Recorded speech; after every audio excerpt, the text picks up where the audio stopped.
Tide is sitting pretty right now. So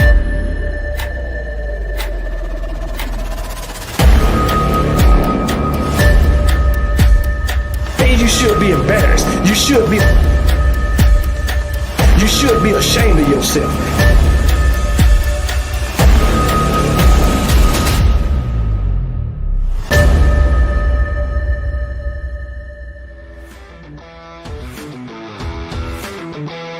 What's up, everybody? Welcome back to the channel. This your boy Kangaroo Black. Coming back once again.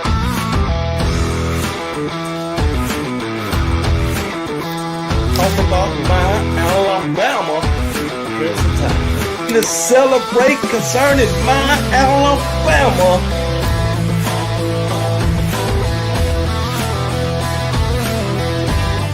Let's all get up on our feet and yell, roll Tide, baby.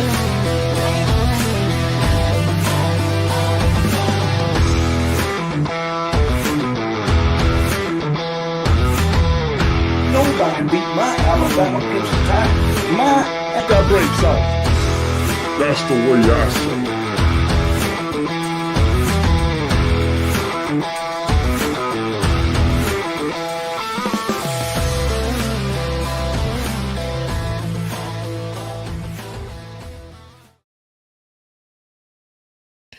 What's up, everybody? Welcome to the show. It's your boy Kangaroo Black coming to you live on this Friday night. That's what I'm talking about. Friday night live, baby. Once again, I ain't been live on a Friday night in a long time. But it's time. Friday night, baby.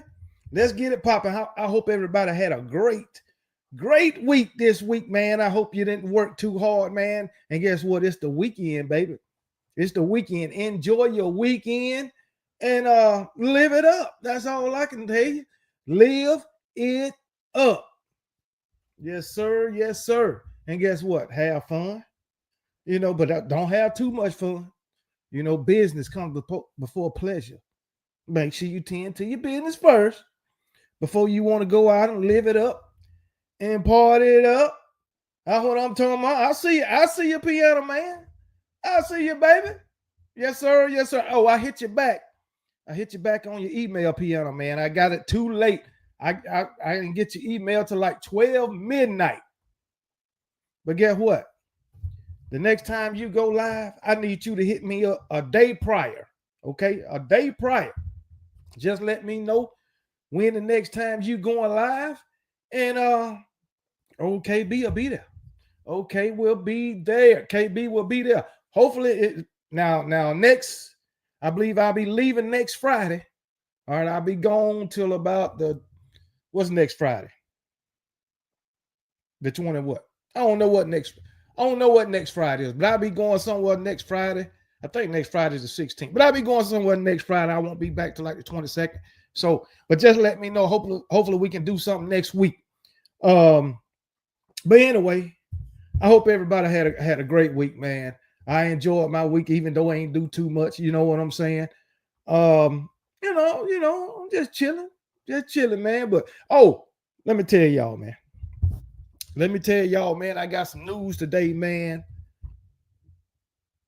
If you in this chat, if you watching, I see 36, 34, whatever it is. If you watching, I'm gonna repeat this at the end of the live. Don't y'all let me forget to repeat this, okay? Who I'm depending? Somebody. If you're still in the chat, don't let me forget this, man. I got a phone call today, man. It was one of my old soldiers, man, way back from 2008.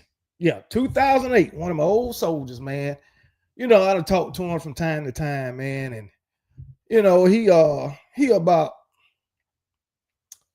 I'll say about 7-8 years younger than me, man. He called me, man. He said, hey, I just wanted to, tell you I appreciate you, man. When you talked to me when I was feeling down on myself and everything, I still remember that time, man. But he was feeling down on himself. We had to talk, man, and some more NCO talk with him or whatever. But anyway, he told me, man, he had some pain, man. He thought it was acid reflux. You know what I'm saying? So he said last Wednesday, man, it really got to him, really pretty bad. So he went to the hospital. So they was going to send him to Duke, but they wind up sending him to Lumberton, probably about 30 miles from here. But anyway, man, the man was about to have a heart attack. They had to put a stent in his heart, man. He had 99% blockage of one of his arteries. So I'm saying all this to tell you, man, let's go to the doctor. Let's get checkups. Do your blood work, man, because you never know what's going on. You could think it's something else, but then it's something really daggone serious. But I'm glad he doing all right now, man. They put that stent in and he doing good right now, you know what I'm saying? But just let y'all know, man, y'all go to the doctor, get your blood work, man, especially when you get on up in age in your 40s and 50s, you know what I'm saying, even in your 30s. So I'm just saying that, you know what I'm saying? Like me, I see my primary every 6 months. I do blood work every 6 months. All right, let's don't get so caught up in life that we don't take care of ourselves, man. You know what I'm saying? We be trying to take care of everybody else and forget to take care of ourselves, man. But that's the word I want to give y'all today, man, before we get started. But Eddie Blackburn said, KB, I did today at 54. No problems that I know, but stress test and echo next week for me. Okay. I know the last time, couple times I went to the doctor, man. He told me I had high cholesterol, man. So he told me if it didn't go down the next time, which was the last time I went, he was going to put me on cholesterol pills. So yeah, I got cholesterol pills now, but I'm getting back in that gym, man, doing the exercise, man, changing my eating habits. I know I ate a damn burger. It was good as hell too, but I've been trying to change my eating habits, man. My wife, man, she been, meal prepping for both of us. We eat like some baked chicken or chicken out the air fryer. We don't put no grease with it. Chicken out the air fryer, some salmon, put that in the air fryer too. You know what I'm saying? My doctor told me the air fryer is good because it get the fat out the meat. But anyway, chicken, salmon, baked chicken, salmon, and baked chicken, salmon, shrimp, maybe some turkey every now and then, asparagus, baked potato, broccoli, cauliflower. That's how we eat now, baby. Got to get it right, man. The long run Peter, man, recently diagnosed as a diabetic, but I'm working to beat it. Yes, sir. Get in that gym, long run. Get in the gym. Change your eating habits. I know one time my doctor told me, hey, you borderline diabetic. But then the next time I went, he said, hey, I'm all right. So, yeah, man. So, yeah, man. But I tell you what, I'm about to go get me some. I'm going to tell you what I'm going to eat tomorrow, man. I'm finna get me some okra, some onions and tomatoes, mix it up. Yes, sir. I'm going to put a little olive oil in it, though. Saute that thing up and put it over a bed of rice with some salmon. I'm going to be eating good. I tell you that. Eating good, baby. Same thing for that 5 milligram. I walk every day, 1.5 hours in the liquid, but don't said it won't hurt to check my age. I walked today after he told me that, boy. I walked a little over 2 miles today. But guess what I'm gonna do? I'm gonna get back to running 2 or 3 miles. That's what I'm gonna do. It ain't gonna take long. You know what I'm saying? I can get on the treadmill and walk for a good mile 5 days a week. By next month, I'll be ready to run about 2 miles. At least 2 miles. You can believe that. Start off with a walk the first week. And then go on into running 2 miles and get up to 3. Maybe I go 4 one day. Might, man, I'm telling you right now, man, I can put on some daggone Army running cadence and run my ass off. I can tell you that right now. Yes, sir. Yes, sir. But anyway, like I say, man, let's just take care of ourselves, man. I just come from the gym, back in biceps and walk, then incline for 25 minutes. Okay, that's what I'm talking about, DSGB, man. Like I say, man, we're getting older, man. Like I say, I'm about to be 52, man, and more days pass me than I got ahead of me. At least that's what I believe, but I hope I'm wrong. You know what I'm saying? But I'm gonna enjoy it. That's all I can say, man. But let's go ahead and let me do roll call and, we'll see what we got, man. Nico Thompson, man, a member of the Kangaroo Click, the first one in the chat today. Hey, everyone, including Kangaroo Black. I am grateful to be back in your live stream. I just been going through some things. My mom had major surgery and her back twice, and she is healing. Bama, hey, thank God she healing, man. Thank God she gonna be all right, man. Yes, sir. Yes, sir. All prayers to the man above, baby. Right? What he say? I can do all things. Yes, sir. Larry Trey Ricker, what's going on, brother? How you doing, man? What it is? A Children of the Corn in the chat today. Kimberly Harmon, another member of the Kangaroo Click. What it is? Roll Tide. Dennis Collier, Roll Tide, brother. I expect Bama to win at least 10 games in 2025. Wouldn't surprise me if they win the national championship. I wish.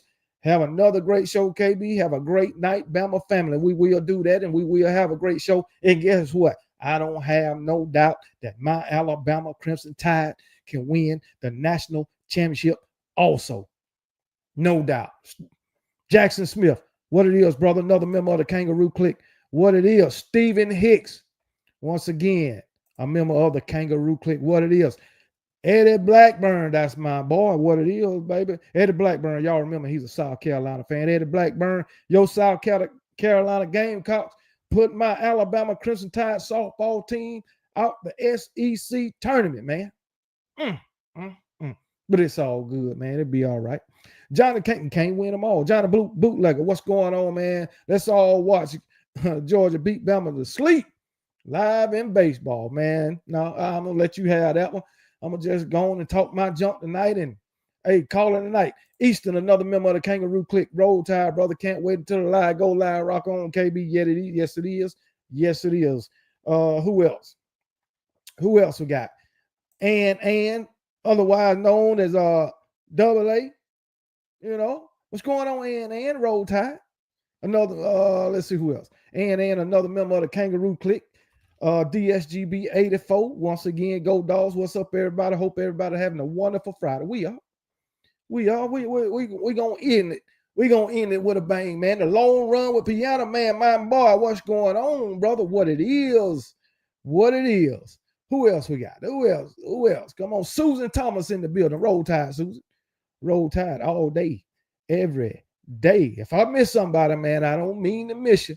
I'm just going on down the line. David Benford, what it is.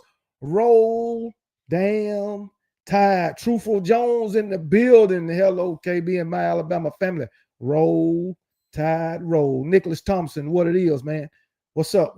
Nicole Covington is in the building. What's happening, Nicole? Roll Tide. Party like it's 1999. That's what it is, man. That's what it is, man. Daniel Berry Sports. What's up, my brother? How you doing, man? Roll Tide. Benjamin Dover. What's up? Nick Saban Jr., my boy, my partner. Roll. Hey, I'm going to tell you right now, talking about Nick Saban Jr. Nick Saban Jr. putting in their work. Nick Saban finna have a future. Nick Saban Jr. finna have a future superstar. I'm telling you that right now. On the gridiron. He putting in that work right now, making everything happen. He gonna have a superstar. So y'all watch out for Nick Saban Jr. His son in about, we're gonna say about 5 years, 5 to 6 years. Watch out for him. Watch out for him. I'm just letting y'all know. Okay? So yeah, he making a superstar. Guaranteed. Guaranteed. Coming. He going to be hailing all the way from Phoenix City, Alabama. Damn sure is. Did I get you, Nick Harding? Another member of the Kangaroo Click. If I missed you, I'm sorry, buddy. Nick Harding, great supporter of the channel. Been here for a minute. Jackson Smith, another member of the Kangaroo Click. Sorry, guys. I'll be in and out of the chat. My wife truck needs some exhaust work, so I'm working on that. Hey, take care of your wife, man. Take care of your wife. We don't want you to get in no trouble. Not at all. KB, that happened to my coworker. She thought she had heartburn and she had already had a heart attack. Oh, my goodness. It's rough, man. It is rough. 79 Jedi Buck. What's up, man? Kangaroo Black, the Tide, brother. Love the show from a Buckeye, baby. That's right. Ohio State Buckeyes. Go Bucks. The defending national champion is in the building. Eddie Blackburn, something for the 5 milligram. I walked. Oh, okay. I already read that one. Mellow number 7. What it is, brother? What it is.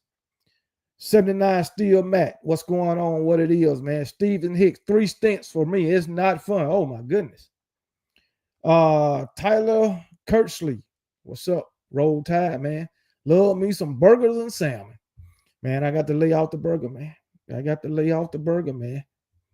Y'all watching the no, we ain't watching the baseball game. Not right now. 18-3. Are you serious? Well, you can chalk that up. Sorry. We can chalk that up as a loss on this end.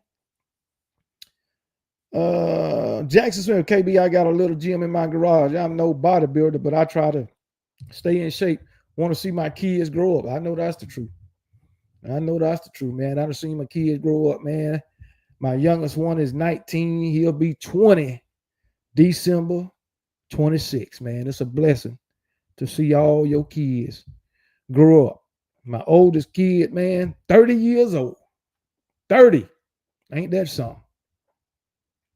Yes, sir. Army 3275, Roll Tide, brother. What it is. Who else? Look at it this way. We live 80 years if that's 29,200 days to live. Ain't a lot of is it. Yeah, it ain't a lot. That ain't a lot. Armor 3275, Roll Tide, KB. I see Arch Manning rethinking his decision on playing college football when Bama defense get him in the SEC championship. I hope so. And I hope we make him rethink what he doing. LaQuisha Gordon, what it is. Roll Tide. LaQuisha is in the building. Another member of the Kangaroo Clique.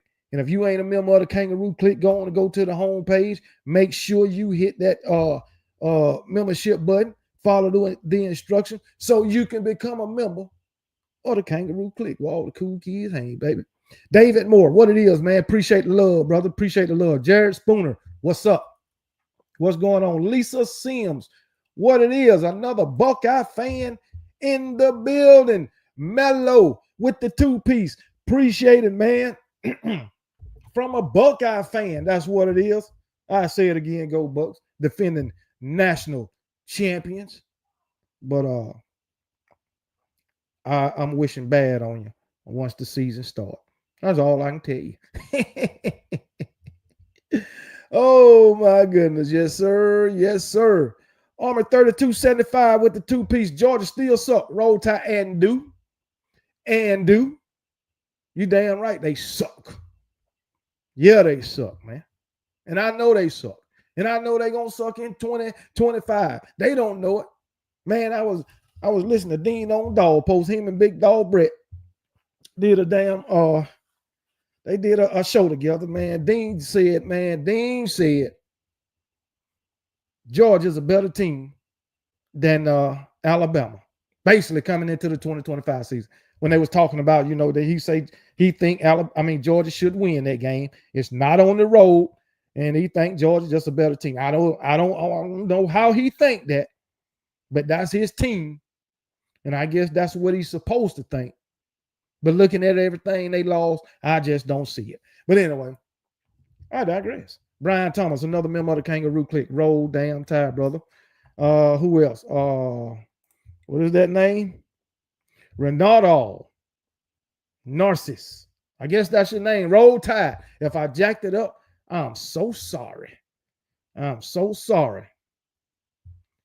Hey, ain't nothing, Brian Thomas. It is what it is, man. I'm just chilling, man. Terrence Jones, appreciate the 5-piece.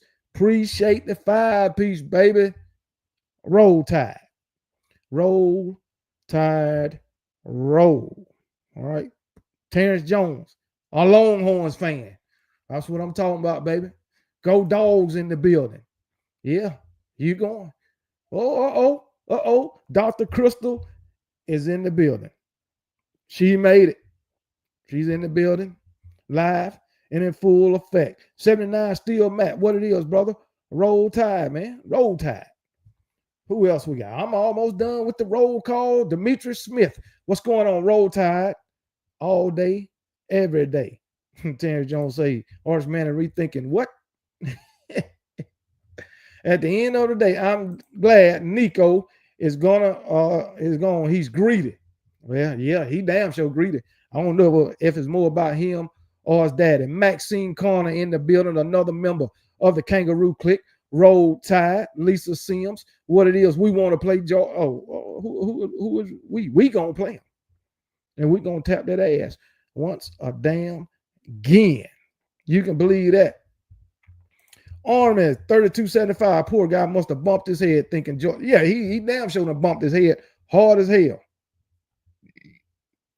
Hard as hell. Long run with Piano Man with the 499. Appreciate it, long run. Roll damn Tide. Ebony Carter boy's mom. What it is, man. Roll Tide and rise up. They made it in the building. Another member of the Kangaroo clique and another brother of OKBs. You damn right. Young Citrus in the building. What they call him? Bama Moore call him a liquored up fan. One of these LSU fans is in the building. What it is, Young Citrus. There you go. Go Tigers. Go Tigers, man. Put on the Ed Ogeron voice, man. And that's the roll call for right now, man. Okay, one more Gator swag. 247. A Gator fan in the house. I think them Gators going to be much better this season, Gator swag. I'm telling you, if DJ Lagway can stay healthy, y'all might have yourself something. Y'all might make a run. You just might make the playoff, man. I'm telling you, man. If DJ Lagway can stay healthy, I think them Florida Gators is going to be much damn better. Jacob Seminole fan, what it is, baby. Got a Seminole fan in the building. Everybody's in the building today. Jacob Seminole fan. And let me tell you something that I learned today. I learned that our defense coordinator, Kane Womack, you know he running the same style of defense as his dad. You know what I'm saying? And his dad used to be the defensive coordinator for Ole Miss, I believe. Yeah, for Ole Miss. Okay. And y'all got Gus Malzahn as y'all offense coordinator. I just want you to know that Kane Womack's dad, who was the offensive coordinator for Ole Miss, faced Gus Malzahn twice. I mean, like 7 times when he was at Auburn, when Gus was the head coach at Auburn. And guess what? Gus beat him every time except for one. Now, you remember that now. And Kane Womack is running the same type of defense as his dad. And he facing Gus with that same type of defense. But I'm going to tell you right now, you ain't going to win because you ain't got the athletes that Auburn had when Gus was at Auburn. Telling you that now. So I hope you don't get hopeful by me telling you that. Just want to put it out there. I hope you don't get hopeful because you're going to get that ass toe off. I can guarantee you that. Just want you to know. So, hey, it is what it is. 2026 looking strong. Yes, it is. Yes, it is. But anyway, let's go ahead and get into the show. Well, matter of fact, before I get into the show, for all the guys who gave super chats, let me give y'all Felix the Dancing Fool with the super chat dance, showing y'all his backstroke.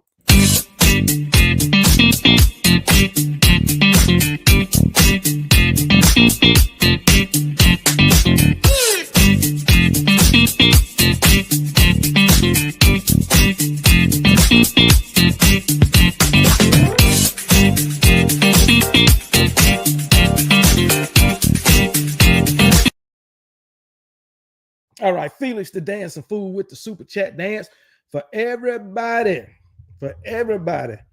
who donated a super chat up to now. Dang on right. But anyway, what's first on the agenda today?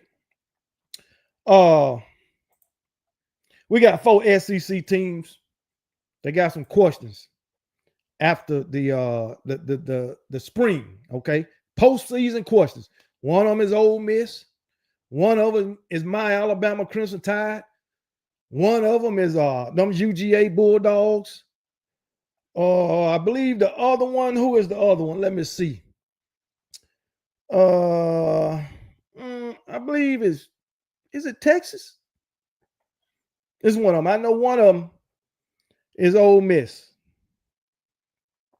And I'm reading this article, man. MSN, drama bills in the SEC as analysts uncover Lane Kiffin's Ole Miss and 3 Giants with glaring postseason questions. As I said, Ole Miss is one of them, as they mentioned. Alabama, Georgia, and I believe it's Texas, man.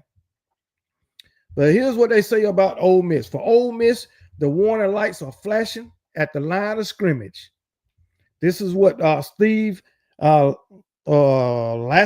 of Athlon Sports says. But anyway, talking about Ole Miss, voicing what many in the scouting world are thinking, but few have said aloud. He's wondering about the line of scrimmage rebuild for Ole Miss. Obviously, there's a ton of hype for Austin Simmons. That's the incoming quarterback, first-year starter, and rightfully so. I think Simmons plus the receivers for Ole Miss are going to be very good this year. But he thinks, from what he saw last year, one of the reasons that Ole Miss got to the doorsteps of the playoff was how good their defensive front was. That defense led the SEC in sacks and rush defense in 2024. But now it's been gutted. Walter Nolan, J.J. Pegas, Jared Ivory, and Prince.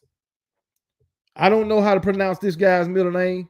Umannilen, Umannilen, whatever his damn name. All of them are gone. So they lost 4 guys off that defensive front. And offensively, they ain't much better. Offensive line lost 4 starters too. They also average under 4 yards a carry in the SEC games. That ain't good. So I think in order to step up Austin Simmons, set up Austin Simmons for success, the offensive line got to get settled. You ain't lying. You ain't lying. For all of the explosive potential of Simmons and his skilled weapons, trench play will dedicate whether the Rebels or contenders or just a highlight reel. But it's not just Oxford where the flags are popping. I'll get to that later. So what do y'all think about Ole Miss? They losing. Well, they lost 4 guys off the defensive line, or 4 guys out the front 7. We'll just say that. And 4 guys off that offensive line. So trench play for Ole Miss, and the questions in the trenches for Ole Miss is at an all-time high. What can Lane Kiffin? I know Lane Kiffin is an offensive guru, all right, but without a decent offensive line, man, that offense can't do nothing. I don't give a damn whether it's in the run game or the passing game. And with the guys last year, that's gone. They average less than 4 yards a carry against SEC opponents. I haven't even looked at Ole Miss schedule too tough, but I haven't looked at it yet. But if they can't get that trench play right, it's going to be a long season for Ole Miss, and that's for any team. That's for any team. When you lose a lot or 4 guys off that offensive line, you might have some issues. And to compound that with 4 guys off the defensive front, come on, man. It might be a long season, man. Young Citrus say he got him going 8-4. Well, I'll get to that later when I start doing my season predictions, man. Previews and predictions, man. But if that's the case, Ole Miss gonna have a long season, man. I'm gonna tell you that right now. They are gonna have a long damn season. And then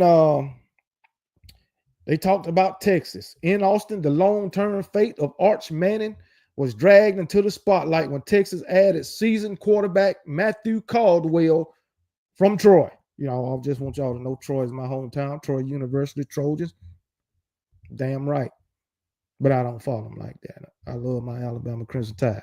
Some fan raised eyebrows about what the addition meant for Arch Manning's heir apparent, but Layson quickly brushed off panic. I don't think he should be worried, talking about Arch Manning. I think the biggest reason that Texas picked him up is a depth at quarterback. Caldwell played at Gardner-Webb, Jacksonville State, Troy. He's been a pretty solid player. You've got some young depth behind Arch Manning. Something happens. As we saw this last year, Ewers got hurt. Ewers got hurt. Arch Manning played. And it's not a bad thing to have depth at quarterback. It's a practical move in a volatile sport, not a quarterback controversy. It's not going to be a quarterback controversy at all in Texas. These Texas fans, and I think Steve Sarkisian has been waiting on Arch Manning. All this hype surrounding Arch Manning, I'm telling you, there will be no such thing as a damn quarterback controversy in Texas. Not at all. Now, I know they putting a lot of hype in Arch Manning. They putting a lot of belief in Arch Manning. But guess what? Arch Manning, how many games he started as of now? I think 4. Matter of fact, as of last year he threw for almost 1,000 yards in a backup role. But he started 4 of those games. I believe Arch Manning going to be a good quarterback. But is Arch Manning going to be a game-changing quarterback? Is Arch Manning going to be one of those guys that you can put the game in his hand? You know what I'm saying? When you down, we'll say 6 points, 5, 6 points, with 2 minutes left on the clock, can he, drive his team to a game-winning score? Can he do that? But we'll see. We will see. You know what I'm saying? Pick 6 Ringo. Go kick your own self in the ass for that stupid ass comment. I want you to go in the corner. Matter of fact, pick 6 Ringo. You in timeout. Go in the damn corner for 5 whole minutes and don't breathe. Do that. Just for writing that comment. All right? 5 minutes. Go in the corner and don't. I want you to lock your knees and don't breathe. Do that, please, because they were dumb as hell. But anyway, yeah, man. Arch Manning, man, they putting a lot of faith in him at Texas. Now, Arch Manning coming in, first year starting quarterback. Texas lost 3 wide receivers off that team last season. They replaced an offensive lineman also. So we're going to see what this offense look like in 2025. But yeah, man, daggone Ole Miss, Texas got questions. Yeah. My Alabama Crimson Tide got questions over in Tuscaloosa. Alabama's bracing for one of the most unpredictable quarterback battles it's had in years. Gone is a stabilizing presence of Jalen Milroe. But Jalen Milroe was a stabilizing presence when all everybody did was talk down on him, man. He can't throw in. He can't read defenses. He hold on to the ball. How is that a stabilizing presence, man? Come on now. Make it make sense. Now that he's gone, you want to have great things to say about him. But hey, it is what it is. He's gone. He's going to be doing great things for the Seattle Seahawks. Matter of fact, I read an article that the Seahawks love the guy already, and he is possibly going to give old daggone they starting quarterback a damn run for his money for the starting role. Sam Darnold. Sam Darnold is a daggone interception machine. But anyway, Jalen Milroe is no longer Alabama Crimson Tide. And in this place is a 3-headed question mark. I feel like the biggest one is the quarterbacks. Who steps up as the starter? And I think you'll feel pretty good about the candidates, whether it's Austin Mack, Keelan Russell, Ty Simpson is in pole position going into the fall. But even with the raw talent in the room, Layson is concern is focus. I think the question for me is they're talented, but what is the upside with this group? And you get Florida State for the season opener. You play Georgia pretty much early in the season. So this group is going to have to be able to execute the passing game more consistently than they did last year. There's little time for trial and error. The Crimson Tide will need their signal caller to grow up fast or risk an easy stumble or an early stumble. Yes, that is true. Our quarterback must grow up fast. But guess what? We start out with Florida State. Then we got, I think the next week we got a pretty easy team. And then we got Wisconsin again, I believe. And then we got a bye week. And then we got those Georgia Bulldogs, right? Hopefully we can go down to Athens 3-0. You know what I'm saying? Because we can't go down to Athens with a loss. Can't do that. Athens is a big game. Do I think it's a possibility that Alabama can lose that game down in Athens? Yes, I do. I do. Because, you know, every time it seems like every time we play outside of a couple of games, maybe 3 of them, it's always close. Always 3 points. Well, we'll say a single digit win by whoever win. Most likely my Alabama Crimson Tide. You know what I'm saying? But 2 of those scores was 41-24 2 years in a row, man. Then you know, they got us, man, by 15. I believe it was 15 points in that national championship game in 2021. 2023, I really that SEC championship game, I think we won by 3 or 4 points. And then last year we won. It was a close score, even though we had a big lead at halftime. But I do feel like it's a possibility that we can go down to Athens and lose the game. I ain't gonna be that delusional right now and say we can't lose. But once the season starts, and I'll see how each team is up until week 3, then I might say, hey, ain't no way we losing to Georgia. And I still could be wrong then, because guess what? Georgia, they starting out with two pretty easy games. All right. Then that third game is against Tennessee. KJ Bryant say a few bad calls here and a few bad calls there. But yeah, KJ Bryant, you're right.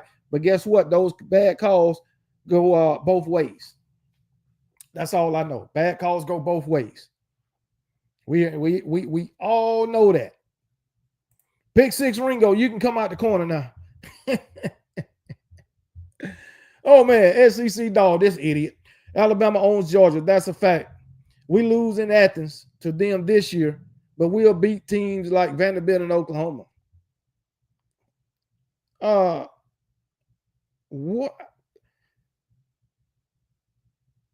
What? If y'all lose, how do y'all own us? That'll be 10 out of the last 11 games. Beating Vanderbilt and Oklahoma ain't got nothing to do with Alabama. Come on, man. Say, dog, one in your comment, one thing don't go with the other. Say, dog, I'm about to block you again. Because you coming up with some dumb shit, and every time you come in here, the first statement that you type it be dumb as shit. I told you the other night, you too damn old to be that dumb. Make it make sense. But anyway, Big Dog gotta eat. Crazy to say that Arch Manning is the only top 5 QB from his class that I would want on my team. That's not crazy. That's not crazy. That is not crazy. Arch started 2 games. Was that last year? Didn't he start a couple of games his first season, Terrence? I don't know. I don't know. I read somewhere that he done started 4 games in his career. So I don't know now. But you know, but all I know, he threw almost 1,000 yards last year. That's all I know. Almost 1,000. So, and he threw, I forgot how many touchdowns. But the guy's not a bad quarterback, man. KBI got the barbecue bacon burger from Checkers. And brother, you right. It's amazing. I told you. That damn thing is, it's good. It's good. It might be a while before I get another one, man, because, hey, as I said, we got to take care of ourselves. New QB and running back and wide receivers and O-line, experienced defensive Bama about to spank UGA. Yeah, they got a first-year starting quarterback just like we do. Replace some 4 guys on the offensive line. They got some new wide receivers. You know what I'm saying? They may be better than the ones from last year. Maybe not. They still might be dropping the ball. Who knows? But I tell you what, even Dean from Dog Post going to say he have questions about Alabama quarterback position. If you got questions about Alabama quarterback position, you should have questions about Georgia's quarterback position. What are you talking about? Both of us got, first-year starting quarterbacks. Man, I just don't understand, man. I don't understand it. Make it make sense, man. Make it make sense. But anyway, let's move on with this thing, man. But anyway, that was Tuscaloosa. And in Athens, it's the most un-Georgia-like position that has the insiders talking. Despite back-to-back national title runs fueled by dominance in the trenches, the Bulldogs entered the season with a shaky offensive front. Let's talk about the offensive line. 4 new starters here, and let me give you a little bit of a peek behind the curtain. One of the questions raised by opposing coaches with the offensive line, a lot of coaches are wondering how fast and how good this group is going to be this year. And in the first time starting quarterback and a run game that ranked 15th in the SEC last year, and suddenly Georgia's invincibility feels dented. They've got to have better protection. They've got to be able to run the ball. As we inch closer to the fall, it's clear the drama isn't limited to QB battles and spring buzz in the SEC. Yes, they replacing 4 guys. They got a new quarterback. 15th in the SEC in the run game last year. That means y'all was basically dead last. I know it's 16 teams. I think probably Oklahoma was the last. I'm not sure. But y'all was one step from being bottom of the damn barrel. Y'all was barely head above water. UGA fans in the run game, and you know your offense is predicated on the run game. And your offensive line and your defensive line. The damn trenches.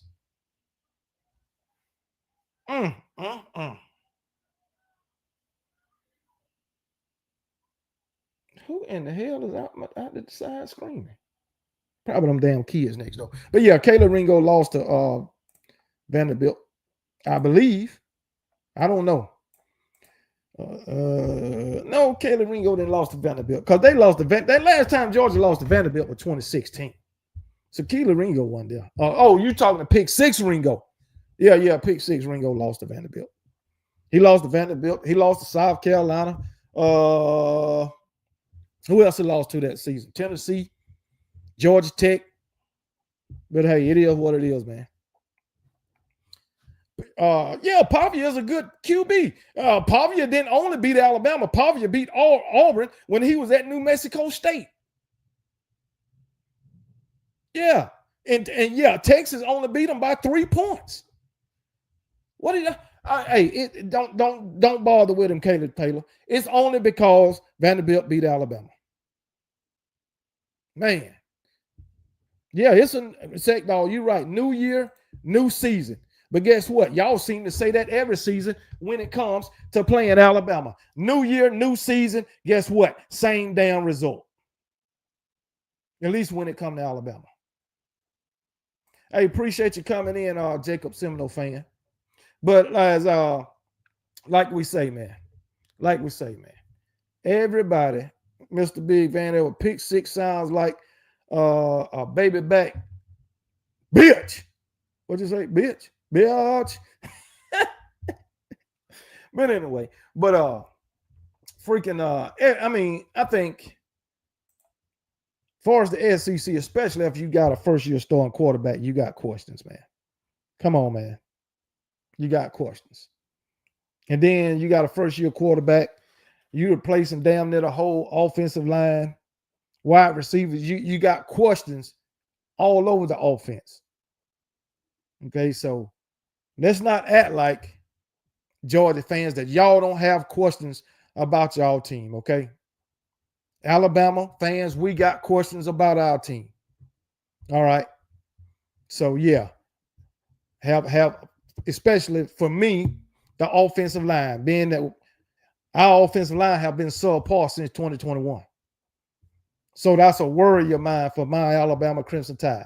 And then on the defensive side of the ball, have how much have them young guys from last year grown up? It's even though they had a lot of experience. Even though they've had a lot of experience, how much have they grown up on the defense side of the ball? That's my question. And just like to mention, Texas, Ole Miss, they got problems. I believe they got some questions over there in Auburn. You know what I'm saying? I don't know too much about what's going on with LSU right now. I know they got Garrett Nussmeier coming back. Is they defense going to be better than previous years? Because they've been daggone terrible. I mean, absolutely terrible. I'm just saying. I mean, damn. But anyway, but yeah, man, it is what it is, man. Hey, guess what? What is it? August the 30th? We'll find out then. We will find out then.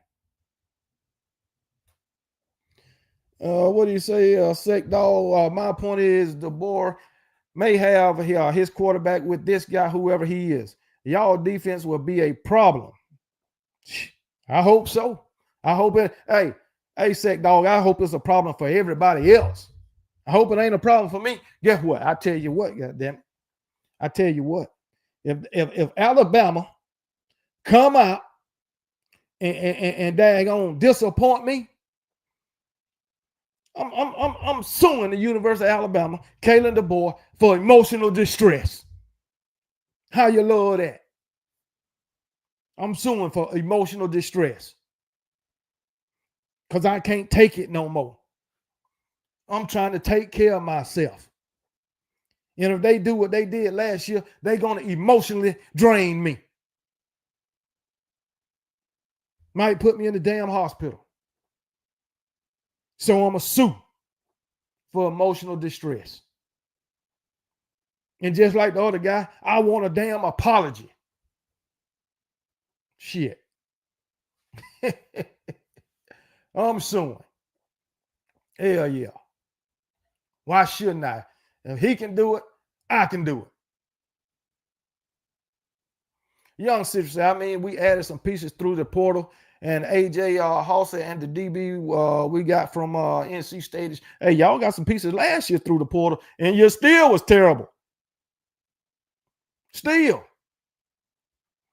Come on, man. Pick six. He was the most electric receiver last year. Only other closest to him was Smith at Ohio. Man, Smith was a beast last year. I mean, Smith had a better quarterback, man. I ain't lying. I got my lawyer on speed dial too, Kate. Hey, put me in touch with your lawyer, Dr. Crystal. Ain't got no lawyer yet. But anyway, let's move on, man. Hey, I think every team got questions, man. You know, even Ohio State got questions, man. They got a first-year starting quarterback. Julian Sain, if he's the quarterback. Never know. Larry Lodge, what's going on, brother? Roll Tide, Larry Lodge, another member of the Kangaroo Clique. What it is. Alabama defense was good the last 6 games. Sec Dog, Georgia is the one that had issues at the end of this. That's true. That's true. Hey, I think our defense was pretty damn good. Hell, we was in that damn what game we lost? We needed some adjustments against Vanderbilt. That's just what it is. Offense was terrible against daggone Oklahoma. I mean, absolutely freaking terrible. Terrible. Offense was terrible against Tennessee. But I think we'll be better this season, man. I think we will beat Bama in the trenches this year. Kirby finna fix it. With what? With what? Come on, man. Kirby ain't fixed the trenches against Alabama yet. But 2025, he gonna fix it. Sec Dog, Bama boy, you enjoy the playoff game watching from your basement and Bama nowhere in sight. Please tell me some more. Sec Dog. Yeah, we did enjoy it watching that ass whooping Notre Dame put on Georgia.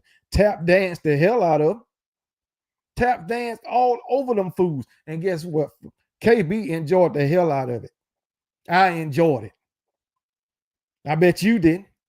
I guarantee you didn't, Sec Dog. Where you at? You damn right. I'd rather not make the playoff than to watch Notre Dame do that to Alabama.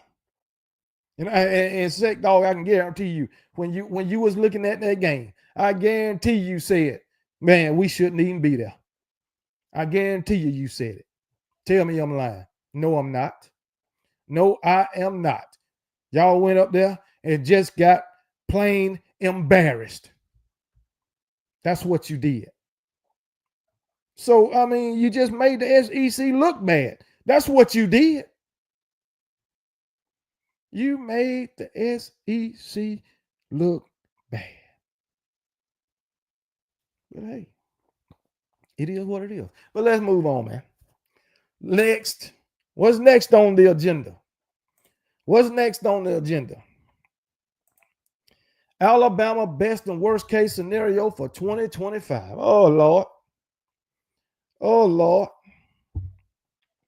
You know, I'm getting this stuff from these articles that I be going through, man. I got to tell you, man, I sit in front of this damn computer and look for shit to talk about with Alabama most of the day. Not all day, but most of the day, man. You know what I'm saying? Because guess what? Ain't much coming out the camp right now. You know what I'm saying? But it is what it is. Kirby ain't going to beat nothing but the bail bondsman. Oh, man, to the courthouse to get half his team out. Man, hey, they got somebody for that. Georgia doesn't have a star on their team. They have a bunch of pretty good players. Hey, a lot of time, a bunch of pretty good players is better than one or two stars as long as them players gelling together. That's true. That's true. What do you say? D. Mays say, get off my dogs. Tap dance the hell out of my dog. They did. I ain't lying. We need to focus on Tennessee. Well, y'all need to focus on us. Come on, man. Do you know, shit, since 2008, Tennessee got more wins against Alabama than Georgia do. But make it make sense. In the past, what? We're going to say in the past, we'll say 15 years. We'll say 17 years. In the past 17 years, Vanderbilt got just as many wins over Alabama as Georgia do. And that's a grand total of 1. Did you think about that, Pick Six Ringo? Y'all ain't even beat Alabama more than Vandy did. Come on, man. Think about it. Think about it. You might talk shit about us losing to Vandy. But Vandy got just as many wins over Alabama in the past 17 years as Georgia do. So, hey, hate all you want. But just say, when it comes to Alabama, Georgia ain't no better than Vanderbilt. That's all I know. Oh, Sec Dog say we don't lose to Vanderbilt and Oklahoma and cry not getting in. You can't make this up. UGA was the SEC champs. As I said, Sec Dog, you and your Bulldogs is in the same position as Vandy when it comes to Alabama. That's all I know. That is all I know. And then on top of that, Oklahoma got more wins over Alabama in the last 17 years than Georgia do. So in essence, when it comes to Alabama, you on the same level as Vanderbilt and worse than Oklahoma when it comes to Alabama. And the thing about Oklahoma, they got more wins over Alabama in the last 17 years in less games than y'all do. as I said, you in the same boat as Vanderbilt when it comes to Alabama, and you worse when it comes to Oklahoma. You want to bring up Michigan? Yeah, we lost to Michigan too, twice in the same year.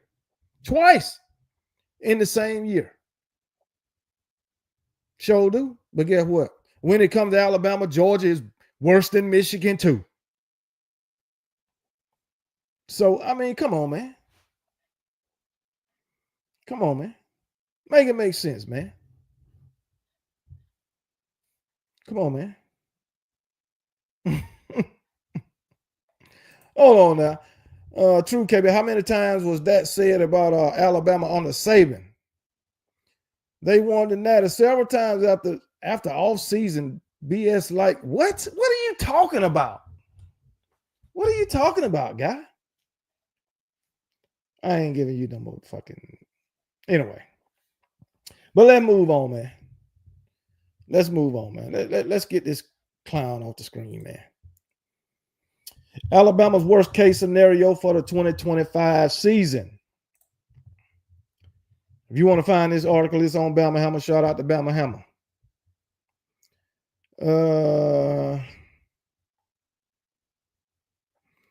This guy, it goes by the name of Ronald Evans. He writes for Bama Hammer. Before getting into the meat of the post, a quick clarification is needed.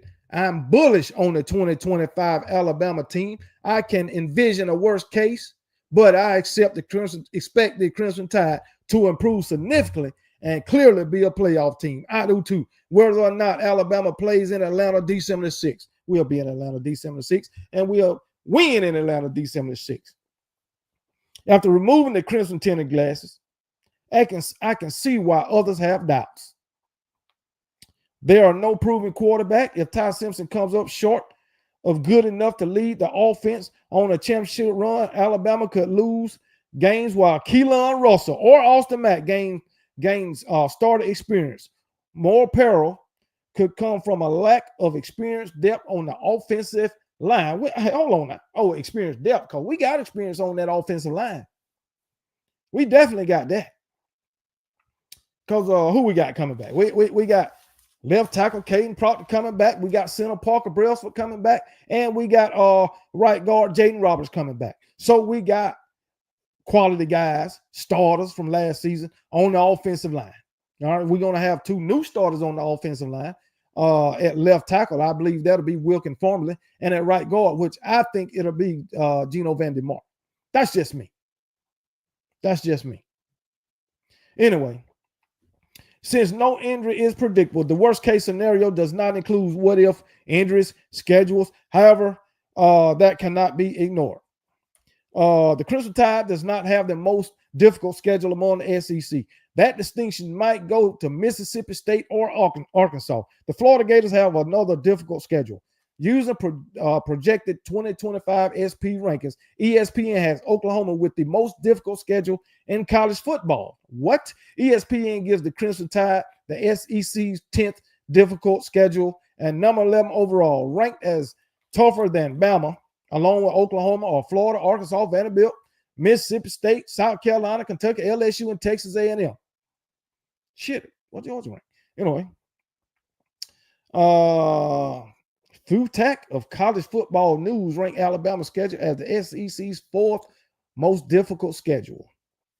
Now, talking about these scenarios, the offensive line is improved despite the loss of Tyler Booker. Pass protection is no issue. The defense is better than it was in the second half of the 2024 season, which was quite good. By October, Ty Simpson is better than a game manager, plus consistent on short and mid-range throws and able to hit the long-range explosive plays and keep defense honest with timely runs. Alabama goes to the SEC championship game at 11-1 or 12-0. That's the best case scenario. What do y'all think about that best case scenario? I love it. I love the best case scenario. Come on, baby. Damon Reeves with the 10-piece, baby. What up? Hey, Kangaroo Black. I was watching your video about suing. Heck, I'm a Cowboys fan. Yeah, you should have sued a long time ago, like 15 years ago. Heck, I should sue Jerry Jones for all the Super Bowls he promised that didn't deliver. He did hell no, he ain't delivered a goddamn thing. I'm telling you now, Cowboy fans, y'all really need to sue. I ain't lying. If you in this channel, you a Cowboy fan, go ahead and see a lawyer, unless you want to represent yourself. Please. Boy, y'all having a hard time. Oh my goodness. Guess what? I don't feel sorry for you, Damon Reed. I don't feel sorry for you. But in the meantime, Damon Reed, let me give you Felix the Dancing Fool with the Super Chat dance.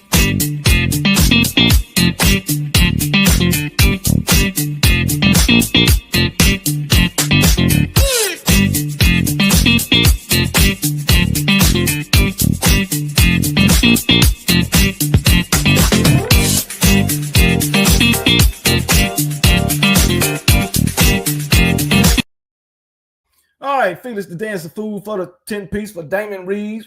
Appreciate it, Damon Reeves. Appreciate it.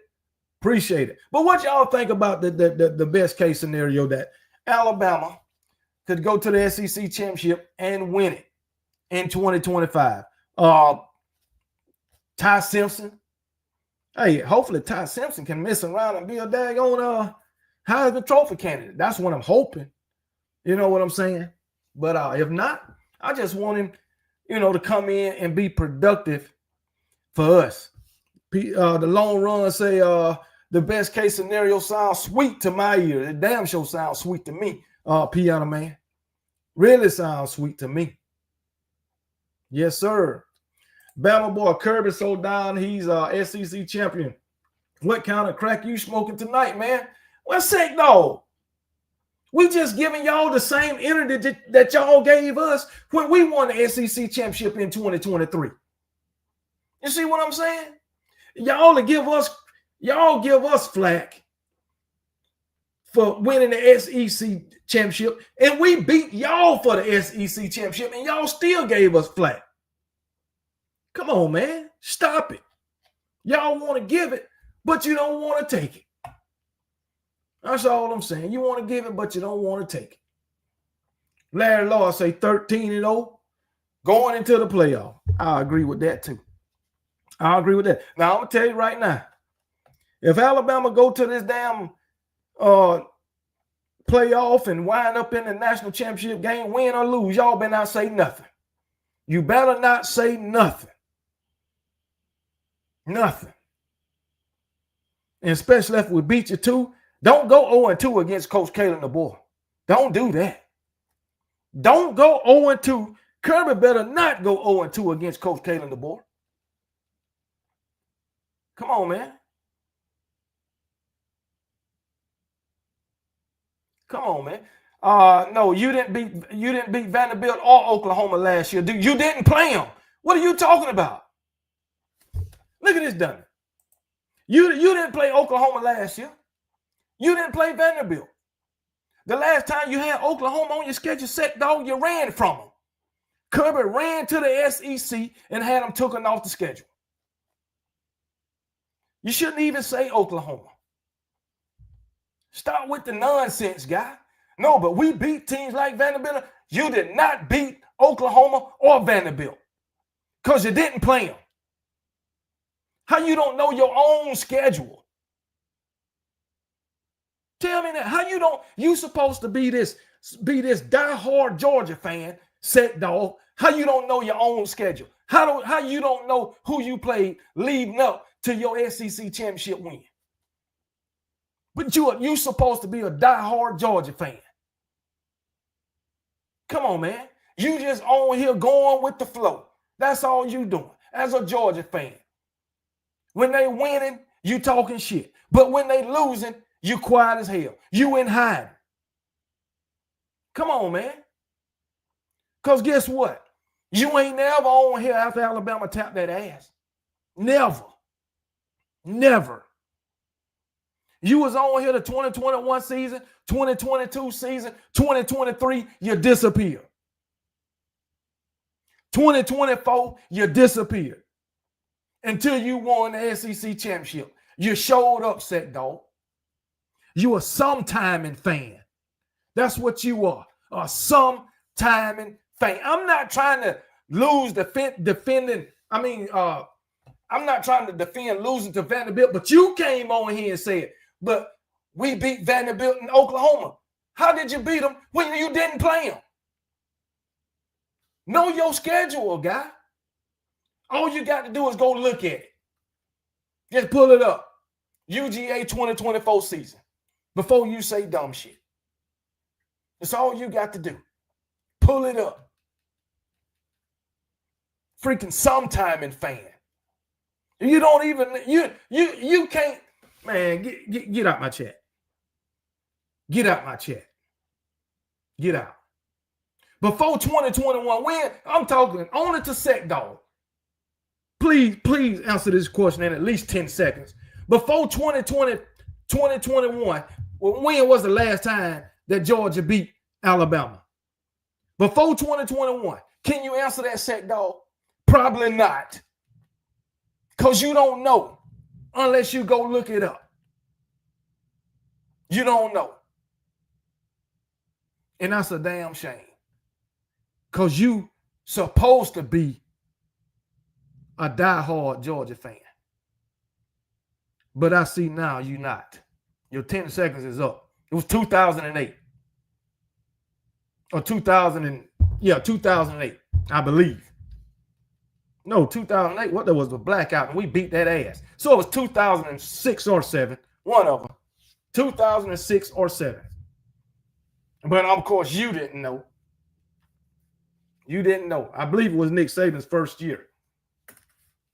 But anyway, it is what it is. It is what it is. Pick six, Ringo. You and Sec Dog in the same boat. Dumb and dumber. That's what y'all are. Dumb and dumber. It don't get no dumber than y'all when it comes to talking about college football. It don't. I mean, even daggone, what's his name? What's his name? The little 18-year-old used to come in this chat, man. He'll be back once the season starts. President Chip. He know more about Georgia football than y'all do. Sec Dog, you had to look it up. You should have been able to tell me that right off the bat as a Georgia fan. Hell, I was the one that told you Nick Saban first year. Come on, man. Come on, guy. Come on, man. You since in the last 17, 18 years, you got 2 quarterbacks to beat Alabama. That were Matthew Stafford and Stetson Bennett. But I can name about 8 quarterbacks that, you know what? Since 2007, which was Nick Saban's first recruiting class, since 2007, if a player stayed at Alabama 4 years, every recruiting class done beat Georgia. Every Alabama recruiting class since 2007 has beat Georgia. Every one of them. Every damn one of them.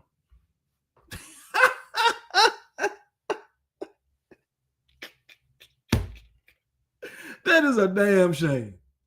And we don't even play every year. And every recruiting class since 2007 has beat y'all, man.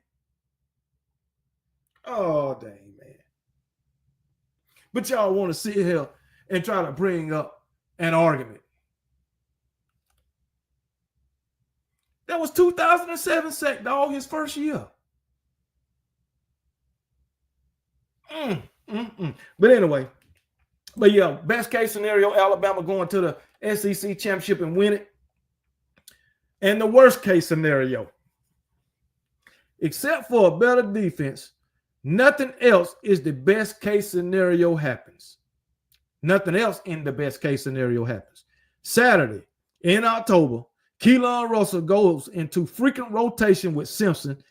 And if he earns the starting job, it is not until late in the season. Alabama loses to Georgia, loses to either Missouri or South Carolina, and loses to LSU in Tuscaloosa.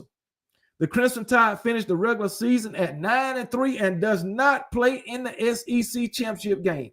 Texas, Georgia, and LSU gets playoff slots while the Crimson Tide sweats out the selection committee selecting a 4th SEC team. What will happen?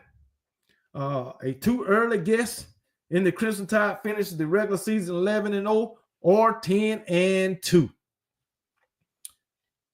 We ain't lose. I don't think we'll lose to Missouri. I really don't. Or South Carolina. I hope we don't lose to South Carolina. You know, they gave us a run for our money last year. Who else? LSU, their defense be terrible.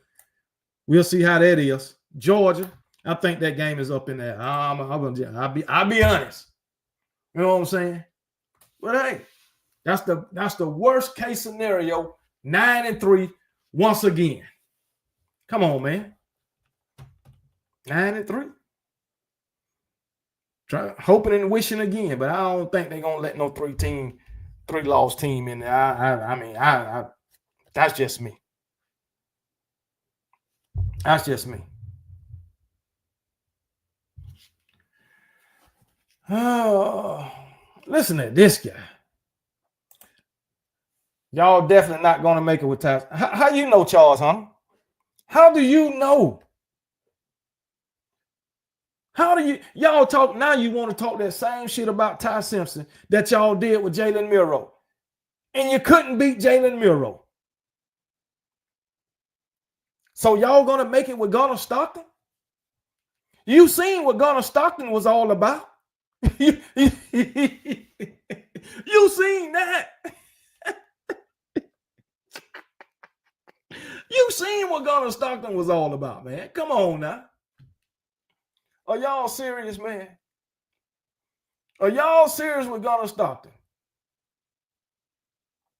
You see, if you compare Ty Simpson to Gunnar Stockton right now, I'm going with Ty Simpson. Hey, I watched Gunnar Stockton too. I watched him too. He came in relief and played pretty good. You know what I'm saying, in the SEC championship game. But he didn't do nothing special. He took one big hit and everybody was Gunnar is a sleeping monster. Okay, Ty Simpson is a sleeping monster. Ty Simpson is a sleeping monster. I seen Kenneth Williams. I seen Ty Simpson. I'm not Ty Simpson, but Gunnar Stockton. I seen him in the bright lights. And them lights was just too big for him. I seen him. Come on, man. Make it make sense, man. Come on, baby. Let me look at Gunnar Stockton, man. I seen Gunnar Stockton. I just want y'all to know.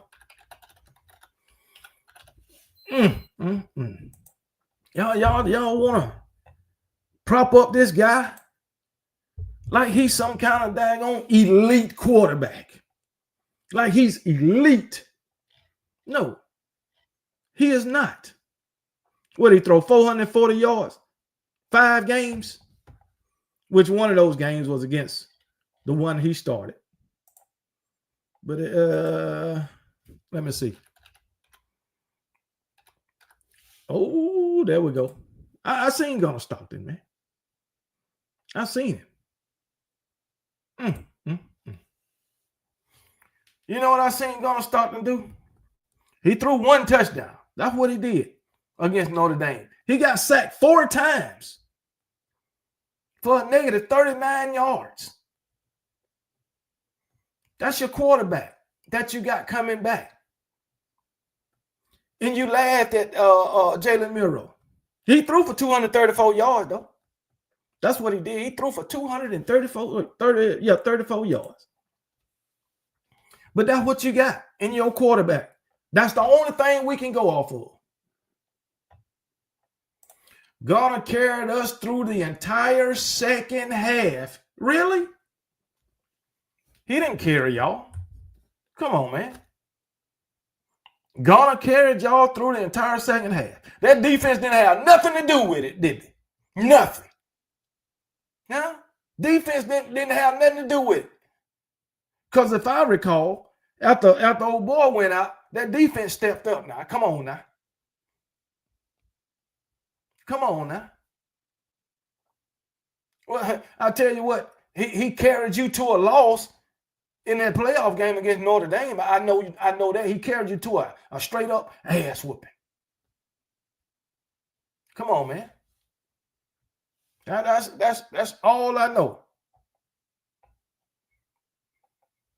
Van L will say, leprechauns are always laughing because the head just tickled their balls. Better grow them shrubs a little higher next time. You ain't lying. So I'm telling you. They put that boot all up in that dog ass. I mean, all up in it. They wasn't playing either. They wasn't playing. And KB, yes, I love every damn minute of it. Matter of fact, I even had me some Lucky Charm that night. Y'all remember that? Y'all remember that? Y'all remember that? Hey, hold on for a minute. I'll be right back.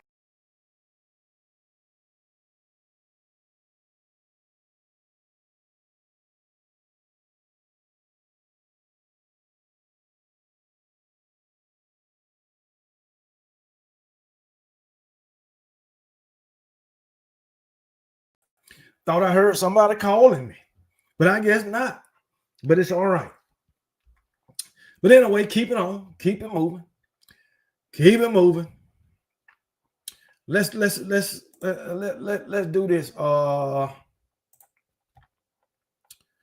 Alabama's biggest strengths and weaknesses, man. What is it? Matter of fact, this is on TDA.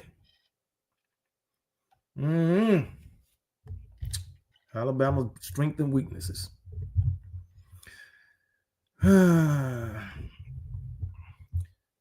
First of all, starts out that Crimson Tide looks to have one of the most talented rosters in all of college football per usual. But where do Alabama football strengths and weaknesses lie? I mean, we always have one of the most talented rosters in all of college football, but sometimes it don't look that way. Like last season. We had a lot of talent, but in some games, it just didn't look that way. Okay. First and foremost, Alabama had a glaring weakness at right tackle a season ago. As a result, offensive line Chris Kapovich was forced to rotate offensive linemen from for the majority of the season. You know, at right tackle, we had Pritchett and Wilkin formerly. Elijah Pritchett and Wilkin formerly. Elijah Pritchett, he done transferred. I believe he went to Nebraska, I believe. But we got Wilkin formerly coming back. But anyway, Pritchett transferred to Nebraska and formally chose to return to Tuscaloosa for his red shirt sophomore season. Given the struggles at that position, the Alabama coaching staff decided to sign two offensive tackles, Jackson Lord and Mal Waltrip, with the 2025 recruiting class. Anyway, while Foreman might have an upper hand after spring practice, there is still room for others to work their way into the mix. Alabama's starting offensive line will not be finalized anytime soon. So there could be a lot of changes made by August the 30th. Despite the additions and the fact that formally returned, it seems like right tackle is a position weakness for the Crimson Tide this spring. And I'm going to agree with that because it was a weakness last season. And one of those guys, transferred, Elijah Pritchett, and the other ones, he had a terrible time against South Florida. I mean, absolutely terrible. But that was really only his first game, that he started or got that much playing time, and he was awful. Now, he did get a lot more reps during the season and against other opponents, and he did pretty damn good. Matter of fact, against better quality opponents, and he did good. I think Wilkin Farmer could be the right choice, but I don't know yet. But we'll see once he plays Florida State. I think we will. So, right tackle, it just might be a weakness on the team, man. But maybe one of them depth pieces, they can step up and show that they can hold their own at that position also. But anyway, one area that seems like it could be a weakness after the conclusion of spring ball is Alabama's pass rush, specifically from the interior of the defensive line. Last season, Alabama interior line combined to record just 7 sacks in 13 games. Not good. 2 of those sacks went to Tim Smith Jr., he got drafted to the Indianapolis Colts. So, matter of fact, he just signed his contract, I believe, yesterday. But anyway, there does not seem to be a player who is an elite pass rusher along the interior. One could emerge over the course of the season, but the roster makeup suggests that sacks could be hard to come by yet again for Alabama interior defensive linemen in 2025. Well, I'm going to tell you about this interior defensive line. Tim Keenan, I believe it's going to be Tim Keenan, LT Overton, and James Smith. Tim Keenan, I think he can be a force in the middle from that nose tackle. James Smith has proven. James Smith has showed some flashes that he can be great. And that's a fact. That's a fact. James Smith ain't going to be no joke. I'm going to tell you right now. James Smith, if he's a starter, the guys, hey, Alabama fans, tell me what y'all seen out of James Smith. Tell me. LT Overton. LT Overton lived in the backfield. He just got to make the damn tackle. If he made the tackle, we could have had several tackles for loss. Come on, man. We got guys, man. We got guys. I know that this what I'm talking about, finna talk about ain't the interior offensive linemen, but these edge rushers. Yanzi Pierre. What the other one name? Quay Rousseau. Man, we about to see another Dallas Turner and Will Anderson. That's my thoughts. We about to see another Dallas Turner and Will Anderson with Quay Rousseau and Yanzi Pierre. Say it ain't so. Anybody agree with me? If you, I ain't asking nobody but Alabama fans, because if you ain't an Alabama fan, you don't know nothing about these guys. And that's a fact. But anyway, I got full confidence in this defensive lineman. Our defensive line. I also got full confidence in the entire defense. We got experienced linebackers coming back. Come on, man. Make it make sense. Justin Jefferson coming back. Deontay Lawson. Yes, sir. Yes, sir. Yes, sir. Mm-hmm. Dr. Chris say, I sure hope so, KB. Tony B is our biggest problem. Tony QB was our biggest problem last season. And we made the playoff. You sure, QB? I understand that Carson Beck had his issues with interceptions at one time. But on the back end of that season, Carson Beck improved a lot. He improved a lot. So I don't think quarterback was your biggest problem last season. I can tell you your biggest problem last season was your wide receivers. They couldn't hold on to the ball. That was your biggest problem. And another problem you had was your running game. That was the problem. Another problem was you had was your defensive line, your front seven. That was another one. But you still made the SEC championship and you won it. Yeah, that's all I know. But you ain't beat my Alabama Crimson Tide. That's all I know. You right, Piano Man. Full confidence in our Alabama Crimson Tide. Full confidence in Coach Kalen DeBoer. Freaking Ryan Grubb. Damn right. Kane Womack. Full confidence. Not a doubt in my mind. Shit, a lot of people, yeah, I tell you what, let us lose a game. People going to be down and out on Alabama. I told you. Well, guess what? You told me when we lost to Texas A&M. You told me then too. And what we wind up doing? You told me when we lost to Ole Miss 2 years in a row. What we wind up doing? Didn't you? Yeah, you told me. You told me. You told me when we lost to these Georgia Bulldogs in the 2021 National Championship. You told me what we wind up doing. Come on now. Y'all tell me a lot, but you get different results than what y'all say. That's all I know.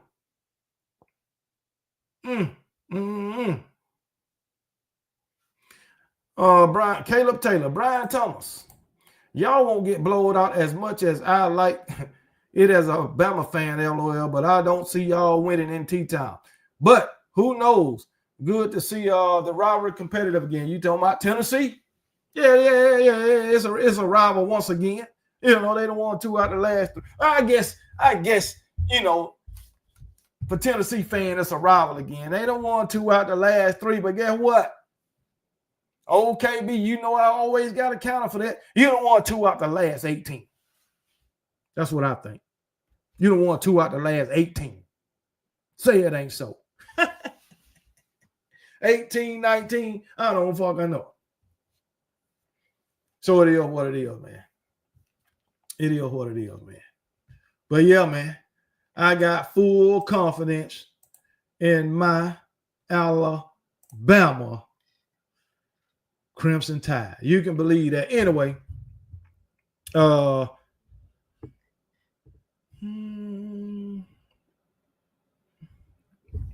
area of strengthness for Alabama in the 2025 season is this damn wide receiver core, baby.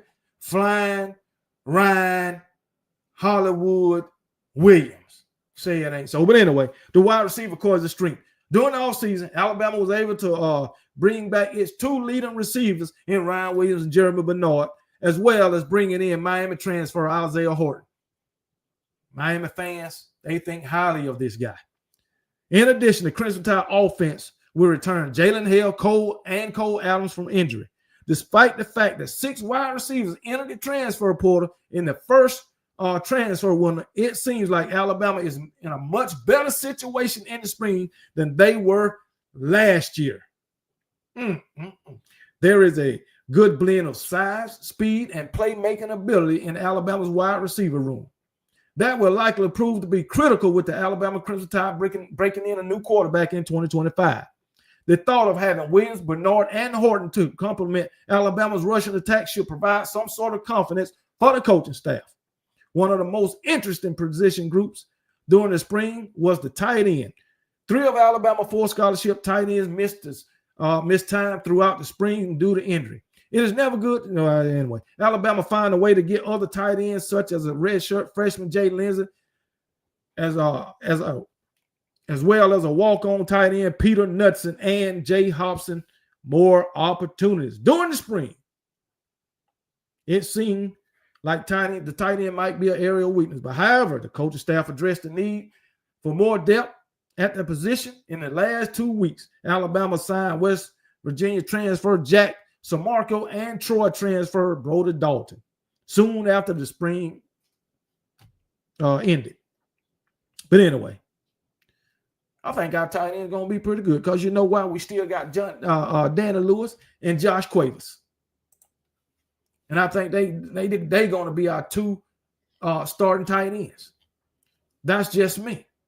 2 starting tight ends, Danny Lewis, Josh Cuevas. We don't even got to talk about the receiving core because we know what our receiving core is going to be. Brian Thomas, what's up, man? I think I got you. How about that Dogcast, Georgia Bulldog podcast? KB Wright, Georgia had all sorts of issues last season and still won the SEC. You did, but guess what? You got more issues this year. That's all I can tell you. At least I think you do. But anyway, this season we'll either have Bama fans on the DeBoer train or having his ass posted on every time. Hey, Sec Dog, I think this is the first damn thing I don't agree with you in the last year. You ain't lying.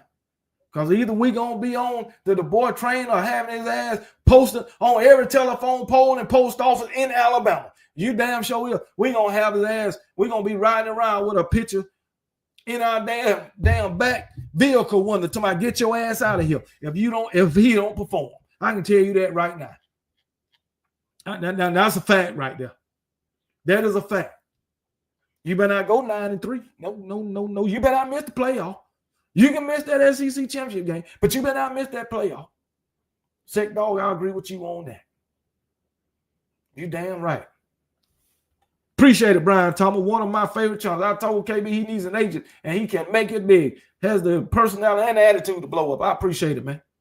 I sure appreciate it. Caleb, Alabama. What? Oh, Alabama don't care. They'll call him faster than a con. Great can fire him. They'll can him faster than a can of great value beans if he shit the bed. I don't think he will, but we don't know right now. I sure hope he don't. I'm in much support of Coach K, the boy. If you go back and look at it, when Nick Saban retired, I'll say a few days after that, OKB came on live. Man, I don't know. I mean, it's in a video. I said I wanted Coach K, the boy. Alabama hired him the next day. So I'm in full support of Coach K, the boy. The man ain't nothing but a winner. And he going to win in the SEC. I can guarantee you that. But I tell you what, even if he go 8-4, 9-3, they ain't going to fire him. They going to give him a third year. I can guarantee you that. Other Alabama fans will just be sick. I can tell you that right now. And I'm suing for emotional distress. I am. Emotional distress because I can't take it. Emotionally distraught over my Alabama Crimson Tide team. No, we didn't fire Shula before he coached the game. Shit, one year I think Shula went 10-2. Come on, man. Leave Shula alone, man. Come on now. I think he went 10-2 one season. But anyway. But yeah, man. Well, like I said, we ain't got to talk about that wide receiver core. We know what we're going to get out that wide receiver core. But y'all got to think about it, man. Y'all got to think about it. Last season, we had quarterback issues. We had quarterback issues last season. Y'all know we did. I know we did, even though I supported Miro. I talked shit about him, but I supported him. Talked shit about him at the time. We had quarterback issues.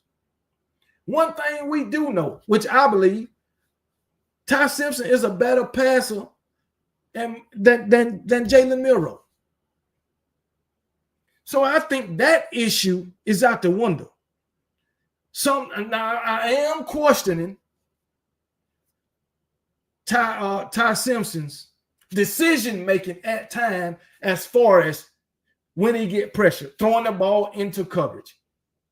Now, if he got time in that pocket, he's gonna deliver. But I have seen him when he's gotten pressured, he throw the ball up for grabs. I have seen that. But he get time in that pocket, he gonna deliver. And guess what? A lot of times he done got on the field. We done seen that he make quick decisions to run. If it's breaking down, he out of there. And he can run too. Just want y'all to know that. He can run too. So don't y'all sleep on Ty Simpson. And don't think Ty Simpson is some slouch to whoever that was in the chat talking about we ain't gonna make it with Ty Simpson. I beg to differ. Yeah, yes, he did. And Alabama still fired Shula with a good reason. Yes, that was the only good season he had. You can't coach 4 or 5 years and have only one good season and expect to keep a job. You can't do that. No. That's not the answer. That is not the answer. But look how long they gave Mike Shula. You know what I'm saying? Appreciate it, Caleb Taylor, man. Appreciate you coming in, man. KB, how honest do you think Sellers would do at QB? Oh, Sellers a hell of a QB, man. I'm going to tell you right now, Sellers is a hell of a QB. And if he healthy, he going to get somebody hell. I can guarantee you that. If he stays healthy. Sellers is a hell of a QB, man. So, but yeah, matter of fact, shit, I think Sellers is a better runner than passer, like Miro. You know what I'm saying? So he's a hell of a QB now. But going back to Ty Simpson, he made quick decisions. Run, pass. He's just not the runner that Jalen Miro was, but he can make it happen with his legs. He got a little speed on him too. Who is this guy? What's the Russian name of the starter? What is the rush? Are you a Georgia fan? Or are you a Florida fan? What are you? We ain't in no rush to name no starter. Shit, it's been games with Nick Saban. We done went 3 games in and didn't name a damn starter. I'm sure you remember that. Come on, how we named the starter. Ain't nobody in no rush. You know, we got 3 quality quarterbacks to pick from. Come on, man. Shit, and our quarterback will probably be better than yours. Most likely he will. Man, make it. I don't know why y'all worried about Alabama quarterback. Here, you worried about Alabama quarterback when Bryce Young left. Ultimately became damn.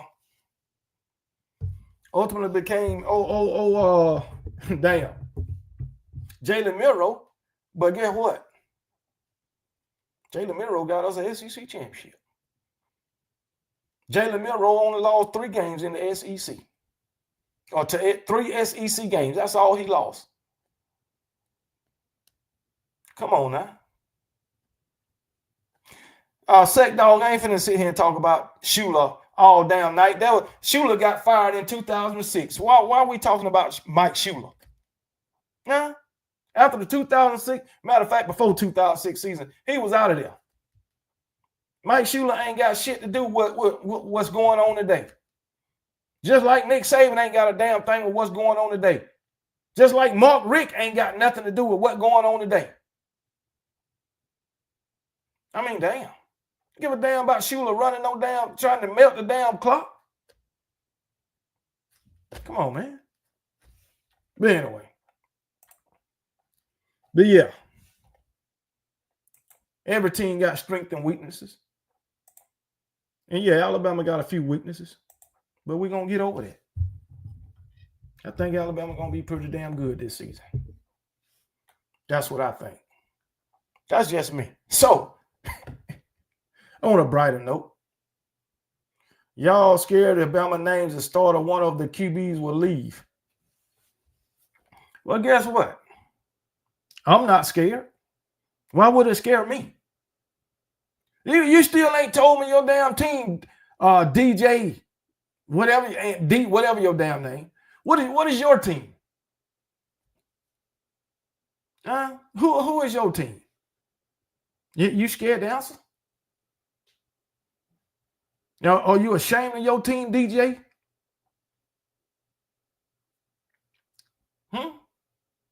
Waiting on you. Of course, you won't answer. But hey, if you don't want to freaking let everybody know who you're a fan of, take your ass somewhere else. Don't be ashamed of the team that you support, man. Man, but anyway, moving on. These damn guys, man. I freaking tell you, man. They're a trip. Urban Meyer gives his thought on Michigan.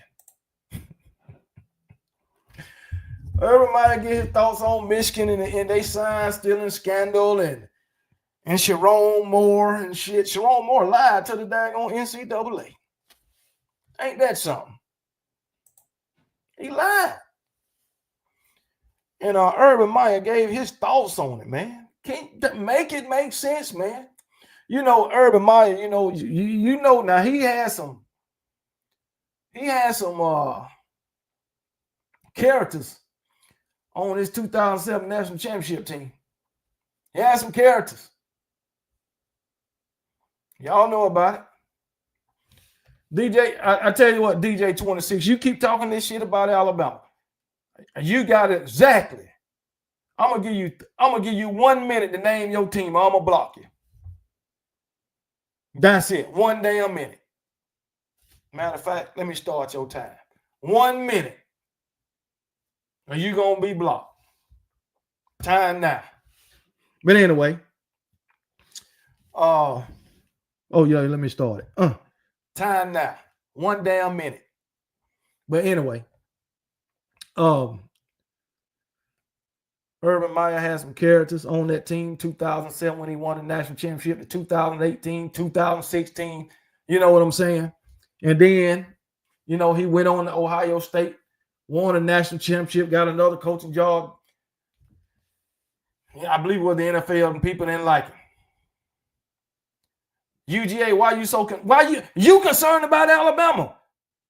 You in my chat talking about Alabama. I ain't in your chat talking about Georgia. It's about why you so concerned about my team. You mentioning my Alabama Crimson Tide. You should be concerned about how much Georgia lose to Alabama. You should be concerned about that. But you ain't. You sitting up here concerned about what Alabama gonna do in 2025. It ain't said shit about your team, what they gonna do in 2025 with all y'all damn problems and uncertainty. I'm gonna tell you about you. Some of you Georgia fans are the most idiotic, delusional fans in college football. And DJ, you one of a straight damn idiot. That's what you are. You come in an Alabama chat talking about Alabama, and soon as you say, somebody asks you who your team, you gonna say, why are you concerned about my team when you with another team's on another team's channel? What is wrong with you? You, man, I tell you what. Let me get this guy out of here. See you. A damn idiot. No more DJ. No more DJ. Damn shame. How dumb can you be? How dumb can you be? Have mercy. But anyway, let me get me some water. Let me get me some water.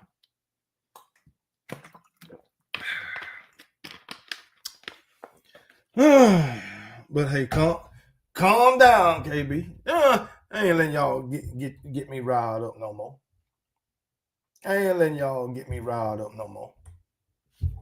I'm gonna start having block parties again.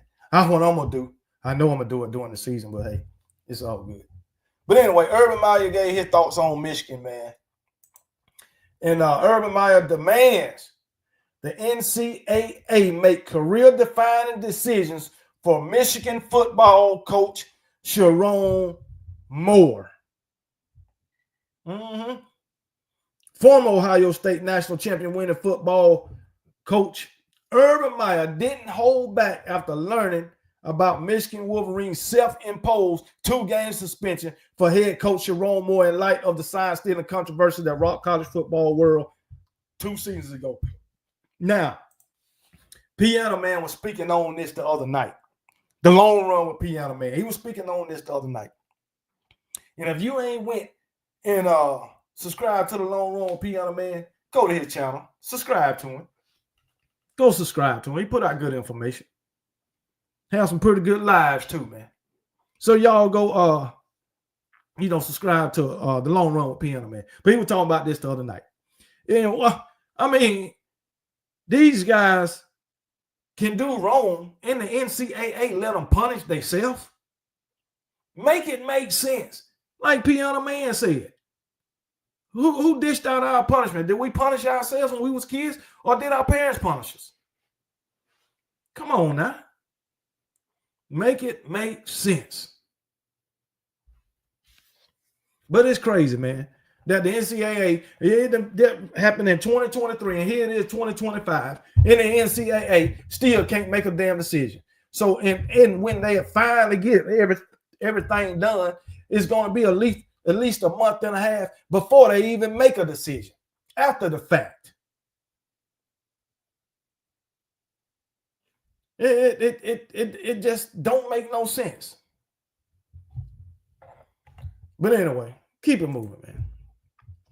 But yeah, they imposed a 2-game suspension for Sharon Moore for the sign stealing debacle. Although the Wolverines have immense expectation to build off last year's 8-5 season, that includes back-to-back classic wins over the Buckeyes in the Relinquist and Alabama in the Relinquist Bowl. Myer said on a recent edition of the Triple Option podcast, the Wolverines, specifically Moore, should be held accountable for their actions. You damn right. Even if it means possibly ban Sharon Moore from coaching altogether. This is what Urban Meyer said. If you lie as a college football coach to the NCAA, in my personal opinion, you're finished. You're done.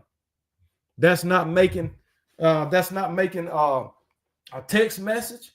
That's not going to lunch with someone you're not supposed to. All the level 3 and all that nonsense. But when they got you and they said, did you do this? Did you do that?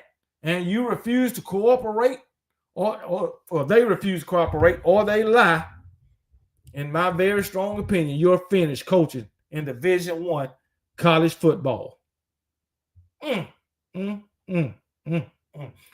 Urban Meyer said when he played, it was very different. Punishment were acted upon as such without any hesitation, especially regarding illegal substances. Oh, well, they said if you do that, you're done playing sports. That sport's not for the game and not for 2 games. It's not like the marijuana. It used to be marijuana where it was up to the school. This was not up to the school. If you got caught with steroids and performance enhancing drugs, you know what happened. You just went away. They got rid of your ass, basically. Myer also said letting Moore still coach in is a power imbalance that must be addressed to protect the game's future. No matter how money driven it may seem, Myer said, a double standard is obvious. It is obvious. The NCAA is to blame for a lot of this. This is what Myer said. Obviously, those who commit the illegal activity, and that's what it is, not by law, but according to the laws of the NCAA. And I would come out and pretty strong and say that. What y'all think should happen to Sharon Moore? What y'all think should happen to Sharon Moore? Should he be suspended indefinitely for lying to the NCAA? Should he? Should Sharon Moore be suspended indefinitely for lying to the NCAA? Yes or no? I don't think he should be suspended indefinitely.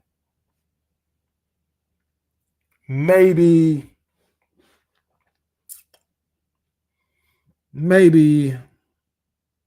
what, 1 year, maybe? 1 full season? What y'all think?